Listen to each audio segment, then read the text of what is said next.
La semana pasada veíamos en el libro de Jonás las tormentas reveladoras de la vida. Y fíjense que sin querer queriendo, como diría el chavo del otro, este fin de semana hubo una tormenta fuerte, ayer, antes de ayer en Santiago. Y fíjense lo que reveló la tormenta. Reveló que Santiago no estaba preparado para recibir tanta agua. Más de 60.000 hogares sin electricidad.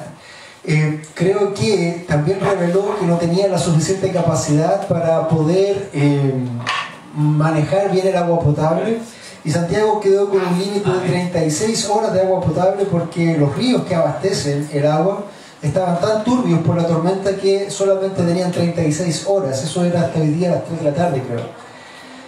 ¿Se da cuenta cómo las tormentas revelan cosas? Muchas veces uno dice, no, si es una tormenta más. Pero la tormenta revela cosas en nuestras vidas. Y es así como nosotros hemos estado viendo el libro de Jonás. Quiero invitarle a buscar el libro de Jonás. Recordando que el libro de Jonás lo estamos viendo desde una perspectiva misionera, evangelística. Y el centro del libro de Jonás lo vimos ahí en Jonás 2:9c, que nos recuerda que la salvación es de Yahweh. Este quiasmo, esta escala que nos muestra que del principio apunta al centro y que del final apunta al centro, para reforzar una sola idea: la salvación es de Yahweh. No trata de un pez gigante, no trata de un profeta porfiado, no trata de un arrepentimiento de una nación pagana, trata de que la salvación es del Señor. Y ese es el centro del libro de Jonás, y eso también nos anima a recordar que nosotros debemos ser fieles en la proclamación del Evangelio, porque la salvación es del Señor. Así que, hermano, usted siembra la semilla. No piense ni pierda el tiempo en apurar a la semilla, en gritar a la semilla, en forzar a la semilla, porque la semilla va a crecer en el tiempo del Señor. Usted prepara la tierra, siembra la semilla. Cuídela, riéguela y todo lo demás. Pero usted no va a hacer crecer a nadie, no va a salvar a nadie. Es el Señor el que salva. Teniendo esto en mente, vamos a seguir avanzando en esta serie del libro de Jonás. Hoy día vamos a tomar un tiempo denominado el testimonio de un mal siervo. El testimonio de un mal siervo. Y da no la casualidad, pero esa diosidencia, no existe la coincidencia, sino que esa diosidencia, Dios obrando las cosas, en que hoy día justo estamos viendo el libro de Jonás y hemos estado hablando de Balaam, un par de malos ejemplos o malos testimonios. El testimonio de un mal siervo está ahí, vamos a verlo en Jonás del 1, del 7 al 10. Miren qué hermosa lluvia se puso a llover ahora, una lluvia tropical. Amén. Capaz que venga la tormenta ahora, hablando de las tormentas de la vida de Jonás. Bueno, es así el tema. Bien, hemos visto entonces, antes de entrar al testimonio del mal siervo, quiero leer por favor para ustedes, antes de entrar el versículo del 1 al 6, y vamos a recordar un poco cómo entramos a esto.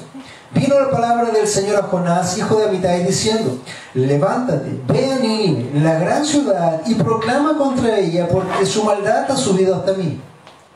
Pero Jonás se levantó para huir a Tarsis, lejos de la presencia del Señor, y descendió a Jope, encontró un barco que iba a Tarsis, pagó el pasaje y entró en él para ir con ellos a Tarsis, lejos de la presencia del Señor. Él pensó que ya lo había hecho perfecto, se había encontrado un barco saliendo hacia otro lado, pagó el pasaje y se fue. Me arranqué de Dios, pero Dios desató sobre el mar un fuerte viento y hubo una tempestad tan grande en el mar que el barco estuvo a punto de romperse. Los marineros tuvieron miedo y cada uno clamaba a su Dios y arrojaron al mar la carga que estaba en el barco para aligerarlo. Pero Jonás se había bajado a la bodega del barco, se había acostado y dormía profundamente. El capitán se acercó y dijo: ¿cómo es que estás durmiendo? Levántate e invoca a tu Dios, quizás tu Dios piense en nosotros y no pereceremos. Hasta aquí nosotros ya veníamos viendo en las 3 predicaciones anteriores, hemos ido desarrollando este punto, pero es necesario recordar para saber lo que viene ahora. Ahora vamos a leer lo que vamos a estar estableciendo el día de hoy, del capítulo 1, versículos 7 al 10. Dice así la palabra del Señor. Y cada uno dijo a sus compañeros: venid, echemos suerte para saber por causa de quién nos ha venido esta calamidad. Y echaron suertes, y cayó la suerte sobre Jonás.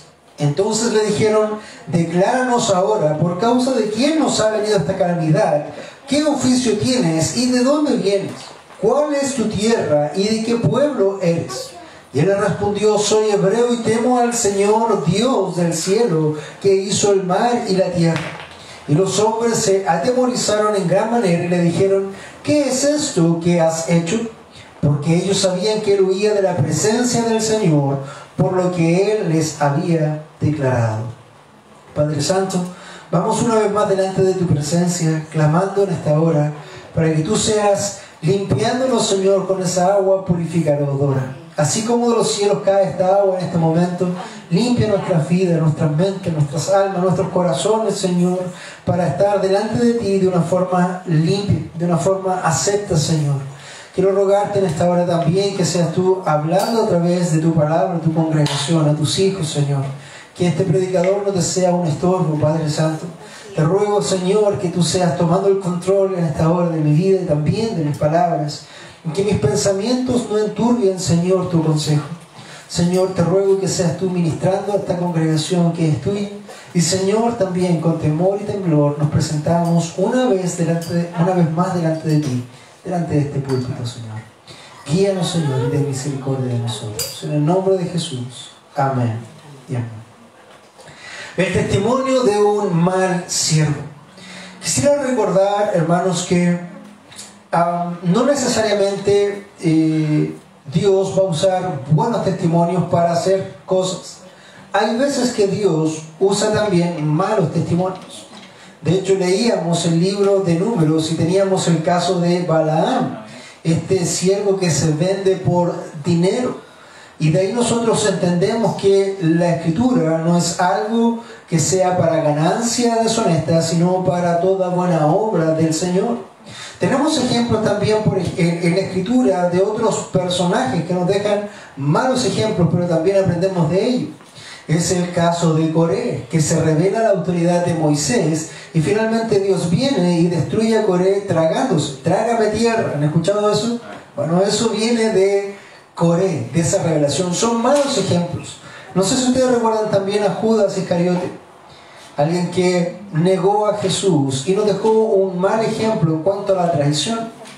Y no tan solamente él, sino también otros personajes que son realmente buenos hermanos, pero también dejaron malos testimonios en algún momento. ¿Se acuerda de Jesús diciendo: de cierto te digo que antes de que el gallo cante 3 veces, tú me habrás negado? Son malos ejemplos, hermanos, son malos ejemplos que están ahí tallados en la Escritura, pero que son también para nosotros y para que nosotros podamos aprender. No es la diferencia con el caso de Jonás, un testimonio de un mal siervo. Recordemos que él se precia de ser un hijo de Dios, se precia de ser un profeta de Dios. De hecho, ya había trabajado antes para un rey malvado y ahora está huyendo de la presencia del Señor. El primer punto que nosotros vamos a desarrollar en esta mañana es: la suerte es del Señor. Quiero que usted recuerde esto: la suerte es del Señor. En predicaciones anteriores establecimos que el capítulo el centro del corazón del libro es las salvaciones del Señor. Pero no solamente las salvaciones del Señor. En una de las predicaciones también establecimos que la paciencia es del Señor. ¿Recuerda cuando Dios tuvo paciencia con Nínive, pero no tuvo esa misma paciencia con Sodoma y Gomorra? La paciencia del Señor. Entonces, no solo las salvaciones del Señor, no solo la paciencia del Señor, sino que también la suerte es del Señor. Y déjame expresarlo así. Decía el versículo 7: y cada uno dijo a su compañero: venid, echemos suerte para saber por causa de quién nos ha venido esta calamidad. Y echaron suertes, y cayó la suerte sobre Jonás.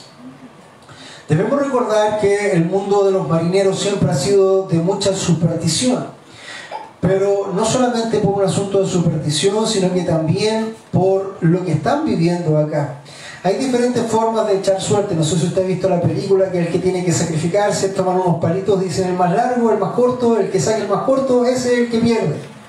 En otras ocasiones usted ve gente tirando dados, el número más grande, el número más pequeño. Y en Chile también tenemos el cachipún, ¿verdad? El cachipún, cualquier cosa ya, el cachipún, la moneda. Todo eso tiene que ver con la suerte. Ahora, ¿la suerte será del Señor? Esa es la pregunta. ¿Tendrá que ver o tendrá cabida la suerte dentro de la soberanía y del decreto de Dios? ¿Cuántas posibilidades hay? Hablando de posibilidades, siempre la suerte tiene un tema de posibilidades estadísticamente hablando. Se dice que cuando tú tiras una moneda 100 veces, siempre, o más de 100 veces, siempre vas a tener un 50 y 50% de probabilidades. Pero, ¿será la suerte del Señor? Suena extraño, ¿verdad? Pero, ¿saben qué? Miren, dejemos que la Biblia lo responda. Si usted busca Proverbios 16:33, Proverbios 16:33 nos da una revelación muy clara con respecto a ello. Escuchen lo que dice el Proverbio 16:33. Dice: la suerte se echa en el regazo. Entiéndolo así, dice, alguien está echando suerte. La suerte se echa en el regazo, mas del Señor viene toda decisión. Mas del Señor viene toda decisión. Esto tiene que ver un poco con lo que hacían los sacerdotes o el sumo sacerdote en el antiguo pacto. El sumo sacerdote en el efod, que era el pecho, tenía un espacio para unas piedras que se llamaban Urim y Tumim. Entonces esas piedras él las tomaba y eran piedras de consulta al Señor. Y esas piedras decían sí o no. Eso era todo. Entonces cuando los reyes venían al sumo sacerdote y le decían, por ejemplo, tenemos el caso del rey David, y decía, ¿debemos subir a pelear contra tanto? Y el sumo sacerdote decía, bueno, la suerte del Señor, preguntémosle al Señor. Tomaba las piedras del Urim y Tumim, las tiraba sobre el regazo y salía sí o no. Y ahí el sumo sacerdote decía, sí, debe subir a la guerra. ¿Tendré victoria? Tiraba otra vez y decía, sí, vas a tener victoria. Y fíjense cómo en este tipo de cosas, si bien es cierto, los judíos a esto le llamaban mucho la cábala, tiene que ver con que efectivamente la suerte es del Señor. Y de ahí nosotros eliminamos toda posibilidad de coincidencias. No hay coincidencias. Por eso hablábamos al principio de las diosidencias. Dios establece todas las cosas, Dios decreta todas las cosas, Dios guía todas las cosas, y no hay ninguna cosa que escape de la soberanía o la providencia de Dios. No existe. No existe. Si usted dice, bueno, cualquier ejemplo que usted pueda pensar, no existe. La suerte, hermano, también es del Señor. El Señor está guiando todas las cosas, incluso a través de la suerte. Piense lo siguiente. Tenemos en este ejemplo un grupo de marineros paganos, idólatras, inmundos muchas veces, pero dijo cada uno a su compañero de estos marinos, vengan, echemos suerte en una práctica pagana, normalmente para ellos, para saber por qué causa o por causa de quién nos ha venido esta calamidad. Y efectivamente todos se pusieron de acuerdo, todos estaban ahí en la mitad del fragor de la tormenta. Imagínense usted todo el barco ahí moviéndose, quebrándose y ahí tratando de echar suertes para saber por causa de quién había venido todo eso. Y ellos echan suerte, y la suerte es justo, pero pucha, con mala suerte. Justo cae sobre Jonás. Es como el que está en la Quinta Vergara, 15.000 personas, Quinta Vergara llena y una paloma, y justo te cae a ti lo que hace la paloma, así, 15.000 personas, increíble. Pero fíjense, hermano, lo que está pasando aquí. La suerte se echa en el regazo, más la decisión viene del Señor. Esto no es casualidad, esto no es azar, esto es la providencia de Dios guiando las cosas para mostrar y demostrar que Él es Dios no solamente de Jonás, sino que es Dios de todas las cosas. No solamente Dios levantó la tormenta, no solamente Dios permitió ese barco saliendo a Tarsis, no solamente Dios permitió a esos marineros en ese momento, en esa circunstancia, todas las cosas finalmente obedecen a Dios. Y eso es lo que nosotros no entendemos y tratamos de huir de Él, como muchas veces Jonás lo hace. Pero no podemos huir de Dios, porque el Señor de alguna u otra forma nos va a hallar. Es como cuando tú vas, no sé, sin permiso a algún lugar o algo raro pasa y no hay fiscalización, pero justo cuando tú vas a llegar, llega la fiscalización. Ups. Hermanos, en ese aspecto debemos entender que Dios también es Dios de la suerte. Dios maneja la suerte. Dios obra la suerte. No hay suerte que venga de otra cosa que Dios no permita. Por eso el proverbio dice: se echa la suerte en el regazo, mas del Señor viene toda decisión. Entonces eso tiene que ver mucho con el azar y la providencia de Dios.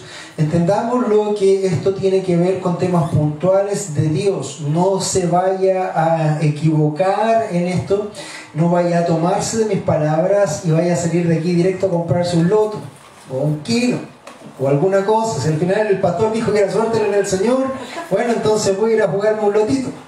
En una de esas salgo. No, hermano, no se equivoque. Cuando hablamos de la suerte del Señor, estamos hablando de esta suerte que tiene que ver con las cosas de Dios, que tiene que ver con lo que Dios está obrando. Y Él va a mover todas las cosas. Pero el otro asunto de la suerte en el azar no tiene que ver con esto, tiene que ver con una egolatría personal, con un deseo personal y con un asunto de querer o dejar de confiar en Dios. Cuando nosotros leíamos el Salmo 91 al principio, decíamos que Él nos guardaba. Pero también sabemos que no solamente nos guarda, sino también nos provee. Cuando nosotros caemos en esta idea de jugar en los juegos de azar para autocomplacernos, estamos diciendo a Dios: ¿sabes qué? No queremos confiar en ti, no queremos confiar en los recursos, ni siquiera queremos trabajar, queremos simplemente tener todo aquí y ahora. Recuerdo que cierta vez un hermano me dijo, ya no está con nosotros, pero me dijo, yo participaba en otra iglesia y había algo así como un profeta. Y ese profeta me decía que yo alguna vez me iba a ganar un gran premio. Y me dijo: pastor, ¿qué me dice usted si juego ese premio y me lo gano? Y el tiempo se lo dejo a la iglesia y construimos alguna cosita. Suena lindo, ¿verdad? Pero hermano, la respuesta fue: yo no podría aceptar un dinero o un diezmo de un juego de azar, porque eso no es del Señor, en ese sentido, en ese aspecto. Pero en este aspecto de lo que estamos viendo, de la suerte del Señor, el Señor está guiando. Ahora, si te puedes ganar un premio, te lo ganas, pero recuerda que si es una cosa que no sea bien habida, muchas veces estas riquezas vienen a ser las destrucciones de las personas. ¿Alguna vez escuchó del mago de la polla gol? Antiguamente había un hombre que se había ganado la polla gol no sé cuántas veces, 10, 15 veces, y había ganado mucho dinero. Pero cuando lo entrevistaron ya al final de su vida, en el ocaso, el hombre era prácticamente un pordiosero, había perdido todo, y él dijo finalmente: ese dinero fue la perdición de mi vida. Para que usted tenga presente esto. La suerte del Señor, sí, pero en este aspecto, que es una suerte providencial guiada por Dios para obrar cosas que Él quiere. Nada escapa, nada escapa. Y si usted se porta mal y se pone a jugar así también y gana algo, tampoco Él se escapa del Señor en ese sentido. El Señor también lo está haciendo ahí, pero no necesariamente eso va a ser una bendición. Muchas veces la fortuna, los dineros mal habidos van a ser una maldición. Entonces, en este punto, cada uno dijo a los compañeros: venid, echemos suerte para saber por causa de quién nos ha venido esta calamidad. Y echaron suertes, y cayó la suerte sobre Jonás. ¿Por qué cayó la suerte sobre Jonás? Ya lo dijimos, la suerte se echa en el regazo, mas del Señor viene toda decisión. Y así pasaron varias cosas también en la Escritura con respecto a la suerte. Hay profecías del Señor también que dice: sobre sus ropas echaron suerte para ver de quién iba a quedar el manto del Señor Jesucristo. Entendiendo esto y el testimonio de un mal siervo como punto, vamos a ir a un segundo punto que lleva a un falso temor de Dios. El segundo punto que nosotros vamos a ver es un falso temor de Dios. Imagínense la escena: están los marineros echando suerte y finalmente la suerte cae sobre Jonás.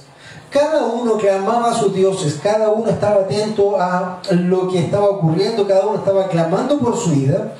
Pero llega el momento donde la suerte cae sobre Jonás y todos quieren explicaciones. Y de hecho, esto no es una conversación casual tomándose un cafecito. Hermanos, están ahí muriéndose, están ahí luchando por sus vidas, afirmándose donde puede, porque el barco estaba siendo quebrado por la tormenta. Y es en esta circunstancia donde los marineros claman y dicen: entonces le dijeron, estamos en el versículo 8, decláranos ahora por causa de quién nos ha venido esta calamidad. Nosotros, marineros, todos nosotros tenemos nuestras deidades. Algunos somos politeístas, algunos somos monoteístas, son diferentes temas. Cada uno tiene su propio Dios.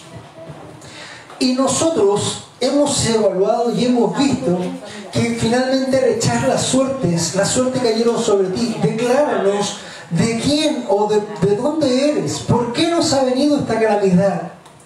Y empiezan a hacer varias preguntas. De hecho, parecen periodistas profesionales. ¿Qué oficio tienes? ¿De dónde vienes? ¿Cuál es tu tierra? ¿De qué pueblo eres? Son varias preguntas para estar ahí en aflicción, ¿verdad? Entonces, cuando los marinos ven que la suerte cae sobre Jonás, le dicen: muéstranos ahora por causa de qué nos ha venido esta calamidad. ¿Qué oficio tienes? ¿A qué te dedicas? ¿De dónde vienes? ¿Cuál es tu tierra y de qué pueblo eres? En el fondo le están preguntando: ¿quién eres tú? ¿Quién eres tú? Pero todas estas preguntas implicaban algo mucho más fuerte. Porque recuerden que todos ellos tenían sus propios dioses, todos ellos tenían sus propias religiones, pero finalmente la suerte había apuntado a uno. La pregunta que ellos están haciendo es: ¿quién es tu Dios? ¿Qué Dios nos está haciendo esto? Eso es lo que ellos están tratando de discernir. Por eso tantas preguntas. ¿Qué oficio tienes? ¿De dónde vienes? ¿Cuál es tu tierra? ¿De qué pueblo eres? Y el punto 2 se llama un falso temor de Dios, porque quiero que note, por favor, la respuesta de Jonás. Recuerde que Jonás, profeta de Dios, estaba huyendo de la presencia de Dios, estaba afanado en ir en contra de la voluntad de Dios, y escuche lo que él le responde. Primero: soy hebreo. Entonces ya apuntamos que hacia el Dios de los hebreos es el Dios que está haciendo esto. Y probablemente en ese momento, quizás más de alguno de ellos tenía el conocimiento por narrativa o lo que sea, de que el Dios de los hebreos no era un Dios desconocido. De hecho, recuerde que el Dios de los hebreos había destruido a la potencia más grande de la tierra hace años atrás, Egipto. Recuerde que el Dios de los hebreos había destruido a todas las naciones entre Egipto y la tierra de Canaán. Recuerde que el Dios de los hebreos había derrumbado los muros de Jericó. Entonces, probablemente estos hombres yendo hacia Nínive, recuerda que él tomó un barco donde vendría siendo Jope y empieza a moverse hacia España. Entonces este barco va cruzando, va moviéndose por el Mediterráneo. El Mediterráneo está entre Europa y África. El Nilo, en este caso Egipto, está pegado hacia la parte sur del Mediterráneo, junto con lo que es el resto de África. Entonces probablemente estos marineros conocían o habían oído del Dios de los hebreos. Entonces cuando él les dice: soy hebreo, probablemente algo ocurrió en esos corazones. Pero después viene lo interesante. ¿Qué estaba haciendo Jonás en ese barco? ¿Por qué estaba Jonás ahí? Porque estaba huyendo de la presencia de Dios, o por lo menos él pensaba que estaba haciendo eso, o él lo quería. Él estaba yendo en contra de la voluntad de Dios, él estaba yendo en contra de los designios de Dios, supuestamente, pero escuche la respuesta que da este hombre. Por eso el título es un falso temor de Dios. Dice, soy hebreo y temo al Señor Dios del cielo. ¿Notan ustedes aquí la incongruencia de este tremendo temor que está tratando de decir? Soy hebreo y temo al Señor del cielo. Y no solamente Jonás está reconociendo de su boca que Dios es Dios del cielo, sino que también que hizo el mar y la tierra. ¿Dónde están ahora? En la mitad de una tormenta en el mar. Yo soy hebreo y conozco y temo al Señor Dios. Y ese temo es no solamente temer como nosotros pensamos de tener miedo, sino que también eso implica servir. Temo al Señor Dios del cielo que hizo el mar y la tierra. En medio de una tempestad, yo temo, yo sirvo al Señor que hizo este mar. Pero fíjese la incongruencia y lo extraño que sale de la boca de Jonás. Porque Jonás está huyendo de la presencia de Dios, Jonás está saliéndose de la presencia de Dios. Dios le está diciendo, tú tienes que ir hacia allá, él va hacia otra parte. Y después cuando la gente le pregunta, gente inconversa, gente pagana, bueno, ¿y quién eres tú? No, yo temo a Dios. Cuando nosotros pensamos en nuestras propias vidas, que decimos creer y servir al Dios del cielo, que hizo el mar y la tierra, y nuestras vidas no dan ninguna evidencia, no hay ninguna cosa en nuestro diario vivir que apunte, que señale a eso, pero nosotros de pronto vamos y cuando hay alguna reunión social o alguna vecina o alguna persona que nos pregunta, ¿y usted qué es? No, yo creo en Dios, el Dios del cielo. Pero su vida no está ni cerca de querer servir a Dios. Pero cuando hablamos con otros, y eso es también parte de la hipocresía de Jonás, porque cuando habla con otros, él le dice, no, yo sirvo, como que saca el pecho, yo sirvo al Dios de los hebreos. Pero Jonás conocía el contexto, ¿por qué estaba ahí? Los otros hombres no conocían por qué estaba ahí. De hecho le pregunta, ¿por qué nos ha venido esta calamidad? ¿Qué está pasando aquí? Y hermano, muchas veces debemos tener en cuenta esto, porque no solamente Jonás ha hecho eso, cada uno de nosotros en alguna vez ha hecho esto, un falso temor de Dios. Procuramos hablar de Dios, o como dicen por ahí, nos llenamos la boca de Dios, pero nuestros actos, nuestra vida, nuestras acciones distan de lo que decimos creer, del Dios que decimos servir. Si Dios te dice haz esto o no hagas esto, o la Escritura dice esto y tú no estás viviendo aquello, pero dices no, yo creo en Dios, yo temo a Dios, ¿qué diferencia hay entre Jonás en este momento, que es fácil de señalar y apuntar, y de nuestras vidas? Si el Señor dice, no sé, no robarás si tú estás robando, no, yo creo y sirvo al Señor tu Dios. Si el Señor dice a las esposas, sométanse a sus esposos, y ellas no están ni siquiera cerca de hacerlo, dice, no, pero yo amo y sirvo al Señor mi Dios. ¿Noten la incongruencia que hay entre decir y hacer? Es lo mismo que está pasando con Jonás, un falso temor de Dios. Soy hebreo y temo al Señor Dios del cielo, que hizo el mar y la tierra. ¿Conocía Jonás a Dios? Sí. ¿Lo reverenciaba como el Creador Todopoderoso? Sí. ¿Lo obedecía? No. Nos puede pasar exactamente lo mismo. Podemos creer en Dios Todopoderoso, hablar de Dios Todopoderoso, ver sus maravillas, sentirnos compelidos, movidos, tocados por el Señor. Pero cuando el Señor dice, quiero que hagas esto, muchas veces tú dices, no. Y es ahí, hermano, donde no pienses que va a venir una pugna, porque no te vas a poner a luchar con Dios.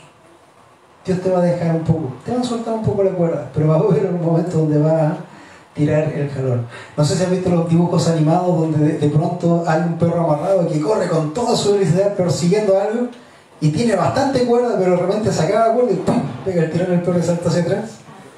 Bueno, algo parecido. Quizás nosotros podemos correr con todas nuestras fuerzas tratando de alejarnos o de no hacer la voluntad de Dios, pero de repente ¡pum! Va a venir el tirón y va a doler. Y va a doler, hermano, sin duda, sin duda. Recuerda lo que está pasando acá. Están en la mitad de una tormenta, el barco está crujiendo, quebrándose, están clamando por sus vidas y tienen esta reunión de por qué nos está pasando eso, y él finalmente descubre que es hebreo y dice que teme al Señor, que sirve al Señor del cielo y que hizo la tierra. Entonces, primero que todo, notemos que hay un falso temor de Dios ahí. Pero y el tercer punto, hoy día va a ser un poquito más breve la exposición. El tercer punto que nosotros vamos a ver tiene que ver de todo esto. A pesar del falso temor de Dios, de Jonás, a pesar del mal testimonio de este siervo o de este hijo de Dios, una cosa tú tienes que saber: Dios se exalta en todo. Dios se exalta en todo. Una vez que se dio a conocer Jonás como hebreo, una vez que Jonás mostró a estos paganos incrédulos que él servía al Dios de Israel, Dios del cielo que hizo el mar y la tierra, el único Dios, y ellos están viendo, ellos están en la mitad de una tormenta, ellos están dándose cuenta de que es el Dios de Israel el que está haciendo eso. Ellos están manifestando el poder de Dios mediante, ¿qué cosa? El mal testimonio de ese siervo. Porque por causa de ese mal testimonio, ellos lograron ver al Dios de Israel. Ellos lograron ver en acción al Dios que creó los cielos y la tierra, y ellos estaban a punto de morir precisamente por acción del Dios Todopoderoso. Pero todo eso por causa de ¿qué? Del mal testimonio del siervo. Escucha lo que dice el relato, versículo 10. Los hombres se atemorizaron en gran manera y dijeron: ¿qué es esto que has hecho? Los paganos exhortando a el cristiano. Es como si viniera, no sé, el vecino más fiestero, más drogado, no sé, y te venga a exhortar a ti: ¿por qué estás haciendo esto? ¿Por qué no estás obedeciendo a Dios? Si tú dices que eres hijo de Dios y yo te veo los domingos, los jueves salir de tu casa con la Biblia debajo del brazo, ¿por qué tú ahora no estás sirviendo a tu Dios? Los paganos exhortando a los cristianos. El mundo al revés. Los hombres se atemorizaron en gran manera y dijeron: ¿qué es esto que has hecho? Porque ellos sabían, fíjense, paganos, idólatras que llegan al conocimiento del Dios vivo y verdadero por el mal testimonio de este hombre. Porque ellos sabían que él huía de la presencia de Yahweh, del Señor, Dios de Israel. Porque él les había declarado esto. Tremendo, hermano. Tremendo. Y fíjense cómo Dios se exalta en todo, porque aun cuando Dios viene a disciplinar a uno de sus hijos, a uno de sus siervos, siempre hay personas cercanas que están mirando y pueden llegar incluso a temer al Dios de esa persona que está disciplinándole. Y a pesar de que para uno es disciplina, para otro puede ser su conversión, su comenzar a conocer a Dios y a temer a Dios. Los hombres se atemorizaron en gran manera y dijeron: ¿qué es esto que nos has hecho? Porque ellos sabían que él huía de la presencia de Yahweh, porque él se los había declarado. Ninguno de sus dioses estaba obrando. Recuerda la escena. Comienza la tormenta y Jonás está durmiendo. Todos los marineros están clamando a sus dioses. Del capitán hacia abajo, todos clamando a sus dioses. ¿Cuál de esos dioses responde? Ninguno. Ninguno. Es cuando están los profetas de Baal clamando y sajándose y gritándole a Baal para que responda, y Baal no responde. Y se levanta Elías y dice: háblale más fuerte, quizás está durmiendo, quizás está de compras. Y se empieza a burlar, porque es un Dios que no existe, es un Dios falso, es un Dios pagano. Note esto: cuando el capitán despierta a Jonás y lo invita a orar y a clamar a Dios, el Dios de Jonás tampoco hace nada. Da la impresión de que fueran iguales. ¿Por qué? Porque él quería manifestarse a través de un señalamiento puntual. Este es. Hermano, no piense por un segundo que nosotros podemos salirnos con la nuestra delante de Dios cuando estamos mal. Un caso puntual. Dios le dice a Josué: anda a esta tierra y conquístala, pero no tomen nada del botín. Nada. Porque todo lo que tomen del botín va a ser anatema, maldito. Hacen eso y supuestamente vuelven con la victoria y nadie había tomado nada, aparentemente. Van a la siguiente batalla y son destrozados. Y Josué clama y dice: ¿por qué, Señor, pasó esto? ¿Acaso no te dije yo que no tomara nadie nada del botín? Pero si nadie había tomado... Sí. Y empieza Dios a decir: separa a la tribu tanto, separa a la familia tanto, separa al grupo tanto. De esta familia saca al varón. Y ahí estaba Acán. ¿Se acuerda de Acán? El que había robado y escondido cosas que eran malditas. Acán pensó que pasaba. Jonás pensó que pasaba. Estos son ejemplos para nosotros. Hermanos, no pienses que tú vas a engañar a Dios. No pienses que tú vas a burlar a Dios. Si el Señor ha estado obrando en tu vida alguna cosa puntual, jamás lo vamos a engañar. Nunca, nunca. Dios, hermanos, va a usar todas las cosas. Va a enseñarnos a nosotros, nos va a disciplinar a nosotros y a su vez nos va a dejar como un ejemplo expuesto para que otros también vean que Él es Dios. En el fondo, los paganos reconocieron y se sometieron a la soberanía del Señor, mientras que el siervo rebelde la rechazó e intentó frustrarla. Los paganos reconocieron y se sometieron a la soberanía del Señor, mientras que el siervo rebelde la rechazó e intentó frustrarla. Quiero hacerle notar, hermano amado, que Dios exalta en todas las cosas, incluso en los malos ejemplos. Es triste cuando somos vituperados y por el vituperio de alguien otros toman ejemplo, pero Dios exalta en todas las cosas. Ya lo vivió, y con esto voy a empezar a cerrar, ya lo vivió un rey pagano. ¿Escucha usted, ha escuchado hablar de Nabucodonosor? Ese rey tan difícil de pronunciar cuando éramos niños. El rey Nabucodonosor de Babilonia.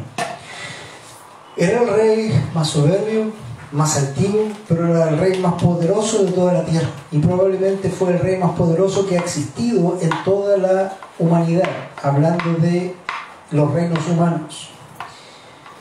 Cuando Dios viene a tratar con su vida, llega un momento donde Dios lo quebranta tanto que lo toma y lo vuelve como un animal, y este hombre va al campo como una bestia, desnudo, recibiendo el rocío, y igual a un animal.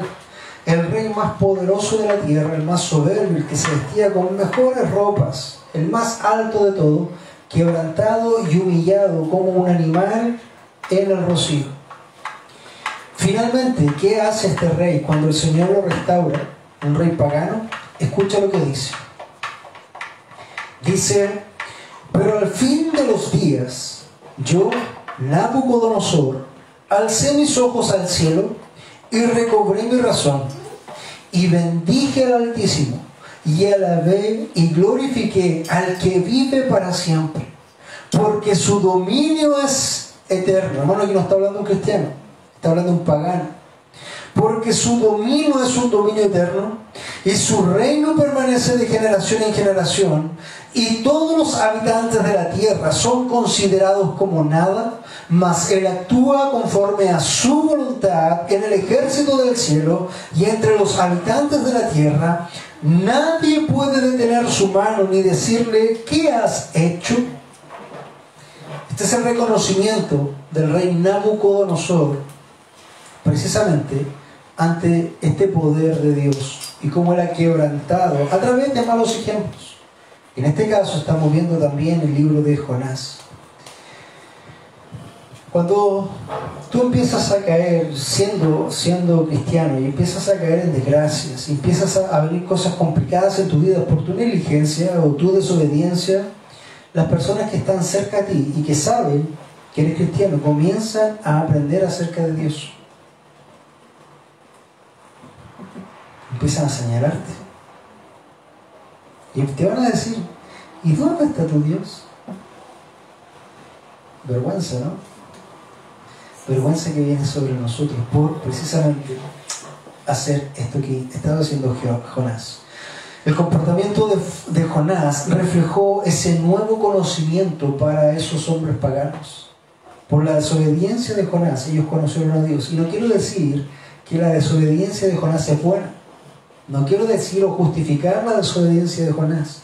Quiero exaltar el decreto de Dios y la gloria de Dios, que Dios no pierde nada nunca. Porque mientras Él está siendo quebrantado y humillado, los otros están conociendo a Dios. Fíjense cómo Dios en ningún momento pierde nada. Nunca. Entonces, cada acción de los tripulantes se constituyó en una nueva reconvención para Jonás. Todo lo que esos marineros paganos estaban haciendo eran exhortaciones al siervo de Dios. ¿No es acaso que nosotros tenemos que exhortar al mundo pecador? Pero todo lo que se está viendo aquí es que el mundo pecador está exhortando al siervo de Dios. Interesante. Y esto es algo que tiene que quedar como un pensamiento para nosotros. Nuestro comportamiento. ¿Recuerden lo que decía Jonás? Yo soy hebreo y temo al Señor, creador de los cielos y la tierra. Bueno, recuerde esto. Nuestro comportamiento debe reflejar nuestro conocimiento. Nuestro comportamiento debe reflejar nuestro conocimiento. Hermanos, no sacamos nada con conocer el alfa y el omega, el alef y la última, que no recuerdo cuál era la letra hebrea. No sacamos nada con conocernos la Biblia de memoria. No sacamos nada con poder discernir la doctrina más difícil y más profunda. No sacamos nada con llenarnos la mente de conocimiento si ese conocimiento no se refleja en nuestro comportamiento. No sacamos nada. Es mejor saber poquito y ponerlo en práctica que tener un montón de conocimiento y no vivir nada. ¿Sabes por qué? Porque el infierno va a estar lleno de personas con mucho conocimiento, pero jamás fueron convencidas. ¿Por qué? Porque el conocimiento de que estaba aquí nunca hizo una obra aquí. Y hermano, ¿tú sabes cuándo tú conoces realmente a un cristiano genuino y maduro? No porque sabe mucho, no por lo que dice su boca, sino por lo que reflejan sus actos. Tú vas a conocer a un cristiano maduro por lo que hace, no por lo que dice. Entonces, ese es el punto que nosotros debemos establecer. Nuestro comportamiento debe reflejar nuestro conocimiento. Y eso es importante, hermano, porque recuerda lo que dijo Jonás. Yo soy hebreo. No, yo soy cristiano. Y más, yo soy bíblico. Yo soy hebreo. Y sirvo y temo al Señor Dios del cielo, que hizo el mar y la tierra. ¿Qué andas diciendo tú por ahí? ¿Yo soy cristiano? Míreme, mírenme lo que soy, mírenme lo que sé. Hermanos, si tu comportamiento no refleja ese conocimiento, en vano es. En vano es. Y vamos a terminar siendo un testimonio de mal ejemplo, como malos hijos o malos siervos.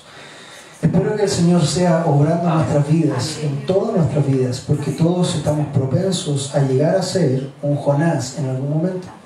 Así que debemos estar primero orando para que cada palabra nos golpee y nos llegue a nosotros, y luego también orando por nuestras iglesias, nuestros hermanos aquí en todas partes, para que todos podamos realmente ser bendecidos y no tengamos que ser vituperados o avergonzados como Jonás. Vamos a tener un tiempo de oración. Amado Dios, te damos gracias por este tiempo, algo más breve que lo de habitual, pero Señor, sin duda siempre lleno de enseñanza en tu palabra. Hoy día hemos aprendido que la suerte es tuya. Tú, Señor, decretas, tú eres el que obra conforme a la suerte, conforme a lo que tú quieras. Lo vimos patente ahí en los hombres que echaron suerte, y tú señalaste a Jonás. Eras tú el que estaba guiando eso. Señor, queremos rogarte también para que nos enseñes en cada momento, en todo este proceso de nuestra vida cristiana, para no llegar a tener o a mostrar un falso temor de Dios. Señor, ayúdanos a temer, pero a temer de verdad. Que nuestras vidas, Señor, que reflejan un comportamiento piadoso un día domingo en una reunión, se mantenga, Señor, también el resto de la semana. Y no solamente por un tiempo, sino hasta el final de nuestras vidas. Tú nos recordabas que era estrecha la puerta, pero no solamente la puerta es la que debemos pasar, sino que también debemos caminar por ese camino estrecho hasta el final de nuestras vidas. Señor, ayúdanos a temerte realmente, y desde ya, Señor, perdónanos, porque muchos hemos fallado en esto.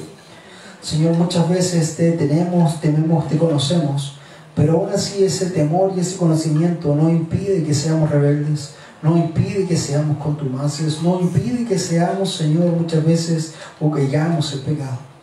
Señor, ayúdanos a ser estables en ese sentido y a ser hijos tuyos que realmente vivan lo que creen. Y finalmente entendemos, Señor, que tú te vas a exhortar en todas las cosas. Tú, Señor, vas a obrar sin duda. Y lo que tú haces, Señor, siempre tiene resultados hacia alguno u otro lado. Y esto, Señor, me asombra precisamente porque tú no pierdes nada. No hay nada que tú hagas que caiga a tierra, Señor. Así que damos gracias en esta hora, exaltamos tu nombre y, Señor, también obra en nuestras vidas. Que cada uno de los que está aquí presente sea un siervo inútil, pensando en que ninguno es suficiente en lo que tenemos que hacer. Y que cada uno de nosotros, Señor, realmente pueda comenzar a vivir todo lo que dice entender, creer o saber. Lo rogamos todos, Señor, en el nombre de Jesús. Amén. Amén.